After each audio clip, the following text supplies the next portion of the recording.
akademik sebagai sebuah langkah yang dilakukan oleh seorang pemimpin pembelajaran untuk berkolaborasi dan menggali potensi yang ada pada pendidik dan tenaga pendidik di masing-masing satuan pendidikan.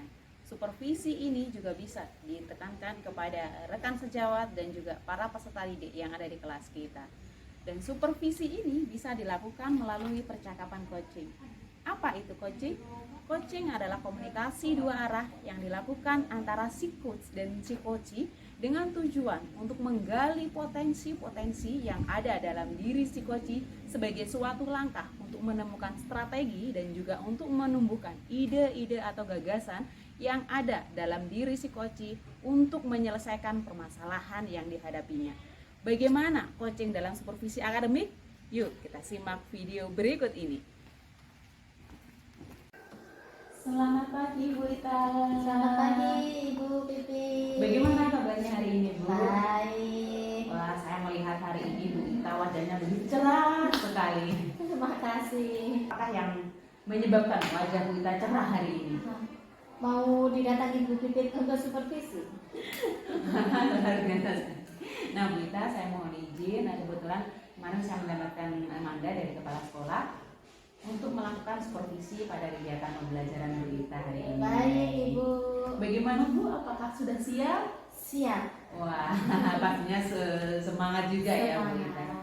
Baik Bu Ita, sebelumnya saya mohon izin bertanya-tanya dulu ya Bu Ita ya. Baik Bu Pipi. Nah, kira-kira persiapan apa saja yang sudah Bu Ita siapkan untuk kegiatan supervisi hari ini? Iya, yang sudah saya siapkan tentunya perangkat pembelajaran dan juga video pembelajaran.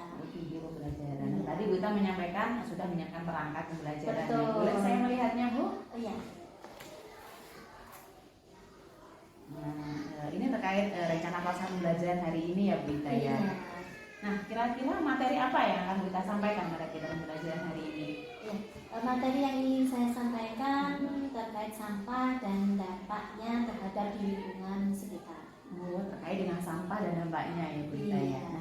Nah, tujuan dari memberikan materi tersebut kira-kira apa Bu Ita? Mahasiswa dapat mengenal dan membedakan lingkungan yang bersih dan lingkungan yang kotor. Oh, jadi tujuan hari ini adalah supaya siswa bisa mengenal lingkungan yang bersih dan lingkungan yang kotor. Iya. Gitu ya, Bu Ita ya. Nah, dari apa yang sudah Bu Ita sampaikan tadi, kira-kira indikator ketercapaian untuk kegiatan belajar hari ini apa Bu Ita? Menanamkan kepada siswa terkait sampah dan juga dampak terhadap lingkungan di sekitar. Nah, luar biasa sekali Bu Ita ya. Nah, baik Bu Ita, satu kali lagi. Nah, kira-kira strategi apa yang nantinya akan Bu Ita lakukan? Untuk strateginya sendiri saya demonstrasi tanya jawab tentang video. Oh, baik. Berarti strategi hari ini terkait dengan demonstrasi dan juga wawancara kepada murid ya Bu Ita ya. Nah, baik Bu Ita, semoga kegiatan pembelajaran Bu Ita hari ini lancar dan saya mohon izin untuk melakukan supervisi pada kegiatan pembelajaran Bu Ita. Baik, terima kasih Ibu. Baik, apakah sudah siap? Siap. Mari kita lanjutkan sekarang. Anak-anak, sekarang sebelum belajar kita berdoa mulai.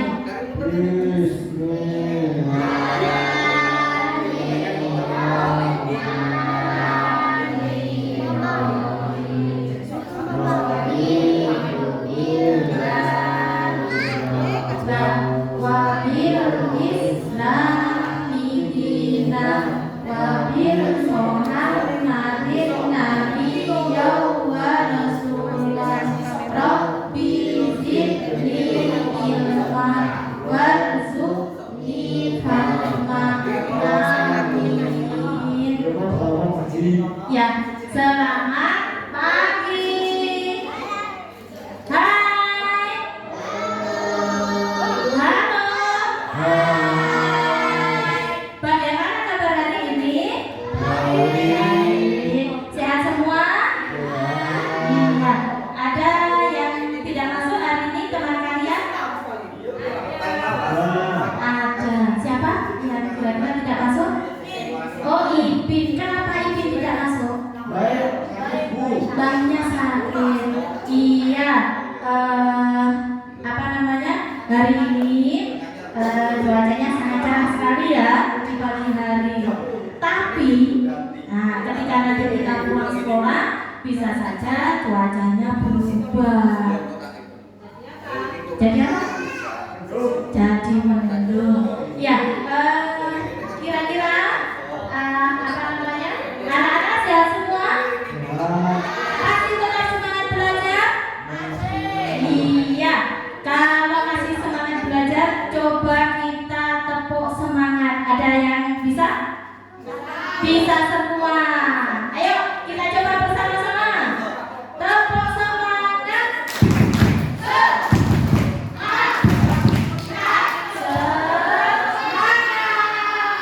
Iya, bagus anak-anak semua, anak-anak hebat. Hebat semua ya. Hari ini Ibu akan materi kali ini adalah tentang sampah dan dampaknya terhadap lingkungan. Coba kira-kira semuanya anak-anak sudah tahu sampah ya? Sudah. Di mana kalian melihat sampah?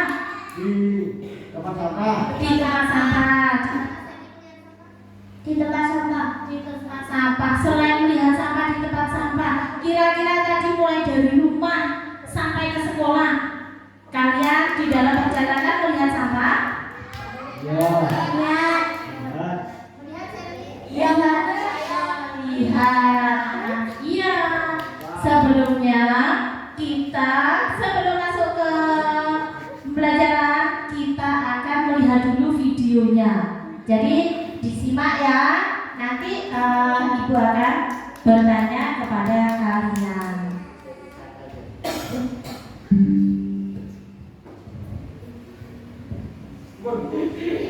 Lingkungan rumahku. Nah, kita sudah mengenal rumah kita. Cara kali ini kita mau mengenal rumah yang bersih dan rumah yang kotor. Perhatikan gambar berikut ini. Cara menjaga kebersihan rumah. Ini adalah menjaga kebersihan rumah agar tidak banyak nyamuk. Yang pertama, menguras bak mandi. Cara menjaga kesehatan. Nah, kita harus senantiasa menjaga kebersihan rumah dan kebersihan diri. Iya, anak-anak semua, itu tadi sekilas video tentang sampah ya. Oke, sudah lihat semua? Nah, sekarang Ibu coba bertanya. Sebelumnya, apa namanya?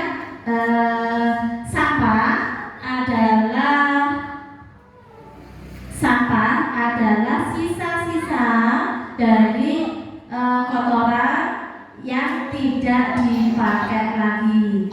Jadi apa namanya? Sisa-sisa dari rumah tangga, sisa-sisa dari bungkus-bungkus kue plastiknya itu dinamakan sampah. Banyak sekali di sekeliling kita itu, di rumah ataupun di sekitar kita itu sampah. Jadi yang pertama, di sekitar rumah kita itu tadi seperti contoh di video tadi adalah coba dilihat yang sebelah kiri itu contoh rumah yang apa? Yang sebelah kiri. Oh, yang sebelah kiri. Yang sebelah kanan bersih. Yang sebelah kiri itu adalah contoh yang bersih. Yang sebelah kanan adalah contoh yang kotor. Itu sampah yang kotor. Nah, itu bisa mendatangkan penyakit. Bisa mendatangkan apa? Penyakit. Karena apa? Nah, kalau rumah kita kotor, tentunya itu akan hewan-hewan akan datang. Seperti nyamuk, apa lagi? Lalat,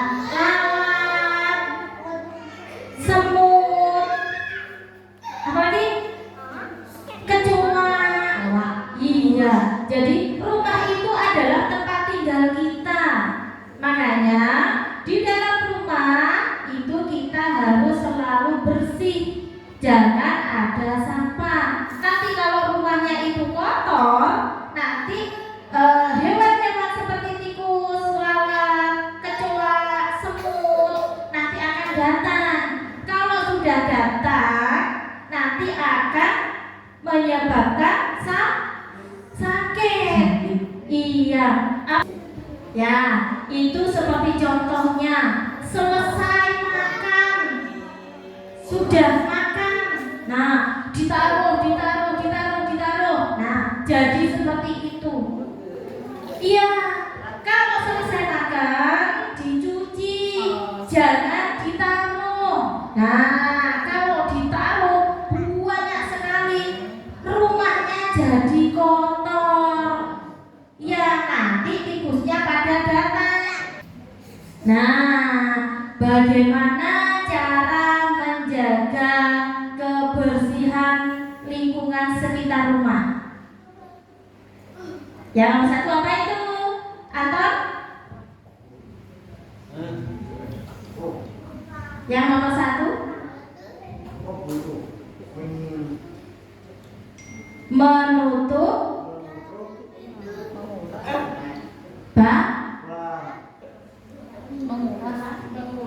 menguras bak mandi. Nomor satu itu menguras bak mandi. Jadi bak mandinya itu seminggu sekali dikuras, dibersihkan. Tujuannya apa?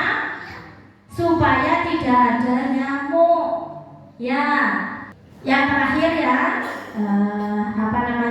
Ibu berpesan, mari kita menjaga kesehatan kalian.